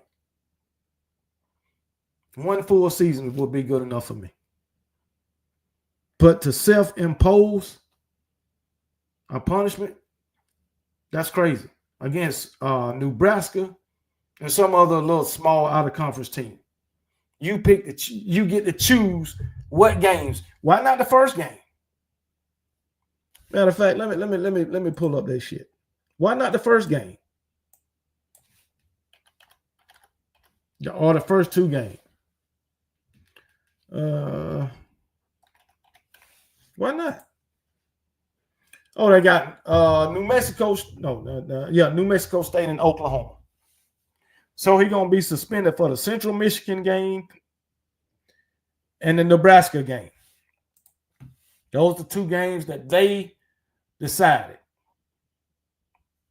Hey, I mean, look like they got a pretty easy schedule. But Urban Meyer didn't mince his words. That's all I know. He didn't mince his words. And I think Sharon Moore should be suspended for more than 2 damn games. In my opinion. Yeah. Just like Piano Man. They should strip him of that daggone that national championship. You just won't have a national champion for the 2023 season. But you know,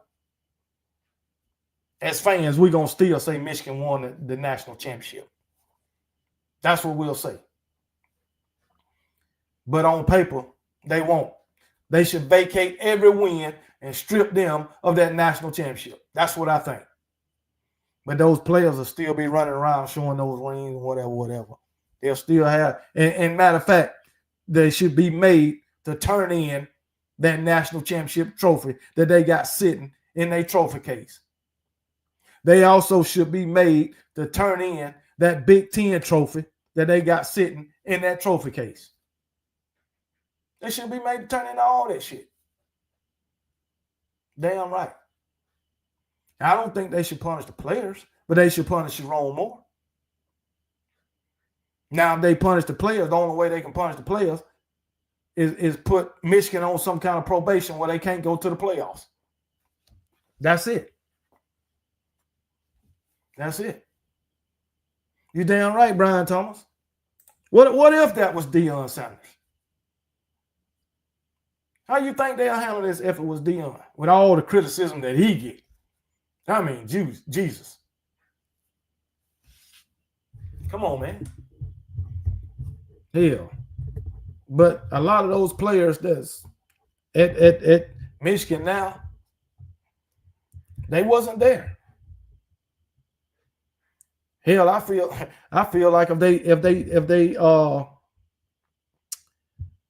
they put Michigan on probation, where they can't go to the playoffs for a certain amount of years, I think this year, I think they should let those open up the transfer portal for those players. That's what I think. It ain't the players' fault. So it ain't the players' fault. Seemed like to me, the whole entire Michigan football staff is just low down and dirty. That's just what it seems to me. Seems to me, the Michigan football staff have no integrity. If you ask me, you had Jim Harbaugh lying to the NCAA, Sharon Moore lying to the NCAA, Connor Stalions lying to the NCAA. Come on, man. But guess what? Jim Harbaugh got the hell out of there and left Sharon Moore to take the blunt of the punishment. Sharon Moore in the program. So that's what I think. That's what I think. That's what I think. Lisa Sims say, KB, you know, I feel all kind of ways about Michigan as a Buckeye. No, they shouldn't be able to choose which games he is suspended for. We got a harder schedule than them this year. Hey, no, they shouldn't be able to. Piano long run, he should be suspended the whole season and all who helped him. I agree with that too. But man, the NCAA had a chance to handle this before it even got to the 2023 playoff. They had a chance to handle it, and they dropped the ball. That's all it is. They dropped the ball. H2K say he should be suspended for 5 games. Okay. But guess what? Michigan shouldn't be able to pick which 5 games. That's all I know. Goose say, I hope they drop the hammer down on Michigan, but they have very high TV ratings, all about the dollar. Yeah, it is all about them dollars now. I'll agree with that. I will agree with that. Plus, you know, they part of the Big Ten too, the 2 biggest conferences in all of college football. So suspend for the entire season and no contact with the team. Guess what? You know what? I think, just to add on, suspend them for the whole season. Put their ass on probation. Yeah, put their ass on probation. They can't go to the playoff for at least 3 years. That's what I think. Impose a big ass fine. And also take away their TV deal. How about that? Stacey Go Dog, what's going on? Roll Tide, Stacey Go Dog. Sorry I missed it early, but hey, it's all good. They should have been resolved. Yeah, it should have been resolved already. They need to start putting a timeline on the NCAA. Yeah, limit them scholarships too. I'll agree. Drop the hammer on their ass. Drop the hammer. That's what they should do. Drop the damn hammer. You know what? No, don't take the TV deals. All the money that they make from the TV deals should be divided up between the rest of the Big Ten schools. They don't get nothing. That'll be a good idea. Yeah. Just divide the money they're supposed to get from the TV deals between the other Big Ten schools. That's what they should do. Shit. Matter of fact, they should be on probation for 5 years. Damn. For that ridiculous kind of, well, we'll see. We'll see. I think they're supposed to go, according to what I read, I believe they're supposed to have some damn meeting. Is it next week? It's supposed to have some kind of damn meeting. But oh well.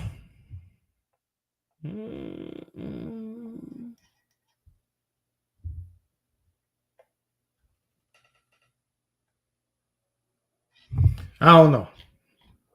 But hopefully. Well, they supposed to be meeting soon to talk about this shit. TV deals given for NIL for other teams. Yeah, exactly. Damn right, Eddie Blackburn. Damn right. Saban going to head up the new committee and clean some of this shit up. That's what said. That's what said. I mean, we just have to wait and see what happens with that. We'll have to see. You know, they talking about doing the damn. Hold on. But yeah, we'll have to wait and see what happens with that.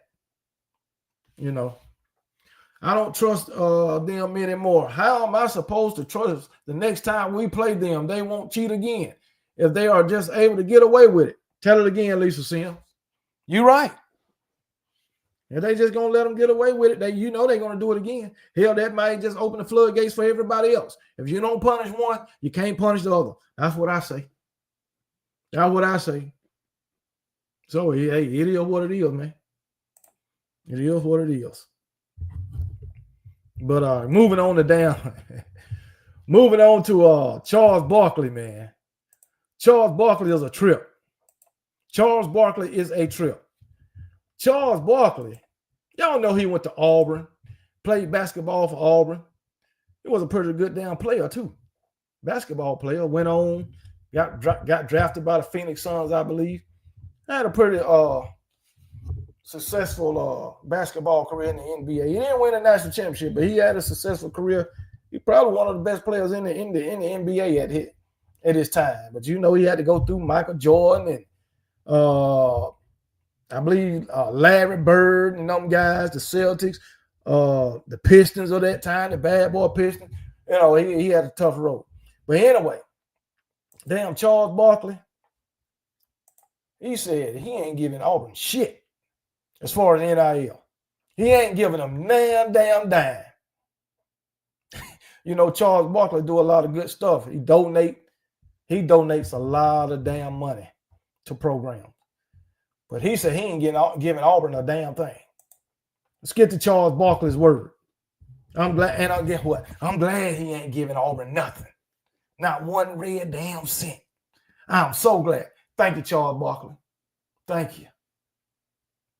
Thank you, Charles Barkley. I love you for this. Anyway, Charles Barkley isn't about NIL. He is so much against name, engine, and likeness.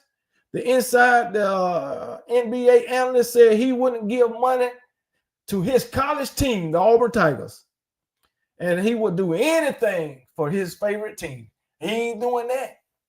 He said, hey, I love Auburn. I do. I do anything for Auburn within reason. But I'm not going to give Auburn millions of dollars so we can be good in football or basketball. That doesn't, Charles Barkley say, that doesn't help my life in any capacity. And let me tell you something. Black and broke does not work in any states. Guam, District of Columbia, all 50 states. I never want to be poor and black. That does not work. Charles Barkley ain't playing with him, man. Charles Barkley ain't giving Auburn a damn thing, man. He went on to say, I just gave $10 million to HBCUs. That stuff is way more important to me. I just gave a couple of $1 million to Blight in my hometown of Birmingham. Hey, man, your hometown is Leeds, Alabama. It's right up the road from Birmingham, right up 20. But it's close to Birmingham. He can say he just claiming the next biggest city. But Leeds is a pretty good place, too. But anyway, he said he just gave a couple of $1 million to Blight in his hometown of Birmingham to tear down old housing and build new houses. That stuff is way more important than me joining the cesspool that is in college athletics. We're such a shit country. We ruin college athletics, and I don't want to ever get into that cesspool. This notion that you have to come up with tens of millions of dollars to pay kids to play basketball and have them be free agents every year and transfer to another school and get more money every year. He right. We don't even get to do that in the NBA. Can you imagine if players in the NBA got to be free agents every year? I'm not opposed to players getting paid. I want to make that clear. But this notion, we got to give college kids tens of millions of dollars a year, and basketball is worse because you only going to get a great player for 6 months. I don't even know how long you're going to get a return. I don't even know if you're going to get a return investment. Hell, in football, it ain't even 6 months. And I agree with everything Charles Barkley said. I don't give him a damn dime. Coming up with tens of millions of dollars every freaking year. Player get $4-5 million for 1 year. And you got NFL and NBA players that don't even get that per year. Hell, you got these 4th round draft picks getting $5.5 million a year. Well, $5.5 million over 4 years. $5.3 million over 4 years. But then you got a college player that get $4 million, $5 million for 1 year. 4 months of football. Come on, man. September, October, November, and December. If you don't make the play, or it ends in December, or really November if you don't make a conference championship. And you done got $4 or $5 million. Damn shame. And you still ain't playing but like 4 months if you get put out in the first game of the playoff, even the second. Come on, man. That's crazy. These guys out here making more than professional freaking players. And if you're a star player, if you're a star, you can get $4-5 million every year or whatever. Go to this school, get 4. Next year, another school come offer you 6, you go over there, ball out. Next year, somebody come offer you 8, you go there and ball out.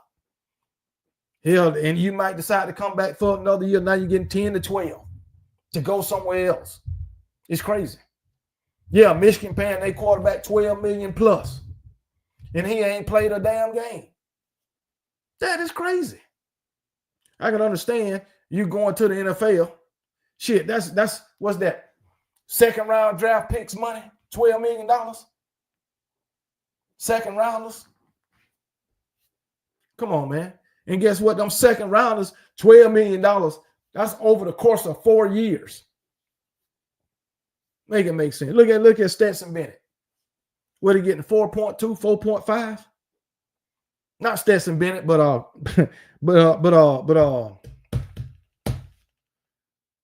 freaking Dolomite, whatever the hell his name. From Georgia. Carson Beck. 4.2, 4.5, whatever he getting for 1 freaking year. If he don't make the daggone playoff, that ain't but 12 games. 4 months. Over $4 million, $1 million a month. While you got NFL players making $1.2 million a year for 16 damn games. Man, come on, man. But yeah. But I agree with Charles Barkley. Plus, I want Auburn to fail at everything they do any damn way. That's just me. Because I don't like them. I don't like them. Shit. And I'm glad Charles Barkley spoke on it. Yeah, Auburn might try to denounce him. I don't know. But it is what it is. It is what it is. But guess what? I don't give a damn. I don't care. It is what it is. But my Alabama Crimson Tide, on the other hand, you want to make a national championship run in 2025. You can bet your bottom dollar on that. Hell no, from it ain't about no damn education. Hell no. Carry 12 games from back would be $375 per $375,000 per game. Well, that's what he getting. Hell, that's what he was getting from Georgia last year. That's what he was getting from Georgia. Shit. What was that, $4 million last year from Georgia? It damn sure ain't about the education. Hell, I think they should be paying their own tuition. That's what I think. Matter of fact, I think they should pay their own tuition. And I think, hell, for players who making money like that, the tuition should go up. But that's just me. But it is what it is, man. But Beck ain't worth $50. I think he might be a little bit better than $50, man. Come on now. You're a little bit better than $50, man. But anyway, man, hey, that's going to be the show for tonight, man. And hey, man, I appreciate y'all joining in, man. Appreciate y'all joining in, man. And like I said, man, to begin the show, man, let's take care of ourselves, man. Get your checkups. You know what I'm saying? Go to the doctor. Do your blood work. You know what I'm saying? Because my buddy enlightened me today, anything can happen. You don't even know it. You ain't even know it because he was this close. Anything can happen. So let's do that. I got my next 6 months checkup next month in June. You know what I'm saying? So I got to do my blood work 2 weeks before my appointment. Well, within 2 weeks of my appointment. So yeah, man. Let's all get checked out. Make sure we take care of ourselves, handle our business. But at the same time, let's have fun, man. You know what I'm saying? Enjoy life. One thing you need to do, man, surround yourself with positive people, man. Because guess what? If you surround yourself with positive people, you'll be positive. You ain't know? You didn't know? Because guess what? They're going to make sure you're positive. They're going to uplift you. You can believe that? But as I said, I appreciate y'all joining. Y'all joining me on this Friday night. And Tony Canada, what's going on, brother? How you doing, man?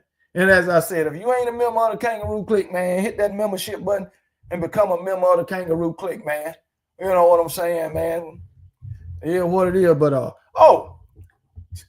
how far away are we from the season? But it's about time, man. I usually start in July, but I think I'm going to start a little earlier, man, to do these season previews and predictions.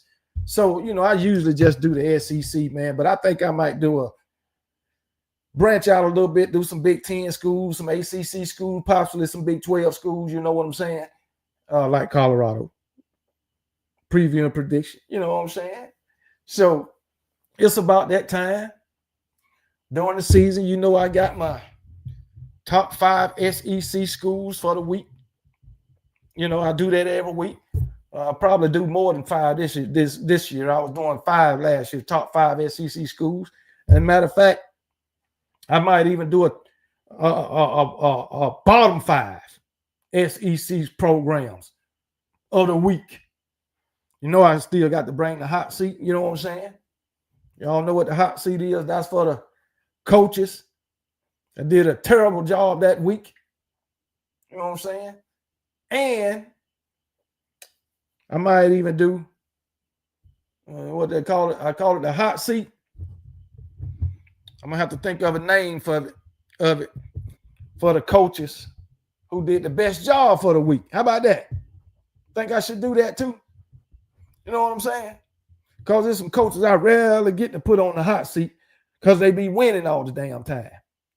So I think I recognize them too, instead of the coaches that do bad from week to week. You know what I'm saying? So it is what it is, man. So try to do a little bit more this upcoming football season, man. But we're a little bit away. You know what I'm saying? So just some things I'm thinking about, man. If y'all got some things y'all want me to do, man, let me know. Let me know. So, but anyway, let me go ahead and get out of here, man. And as I said, I appreciate y'all joining in. And y'all take care of y'allself and y'all enjoy y'all weekend. And hey, remember, long run from Piano Man KB, I'll let you know when I do the projection on my show. Okay, all right. Appreciate it, man. Appreciate it. Appreciate it. I need some way I can give you my phone number, man. I want you to have my phone number, Piano Man. That way you can just send me a text.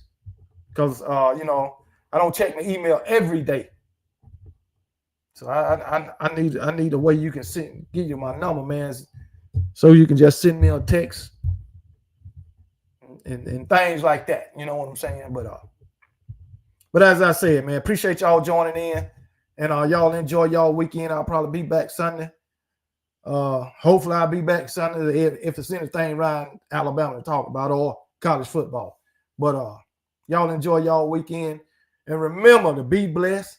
And KB don't give a piss about nothing but the Tide and roll damn Tide.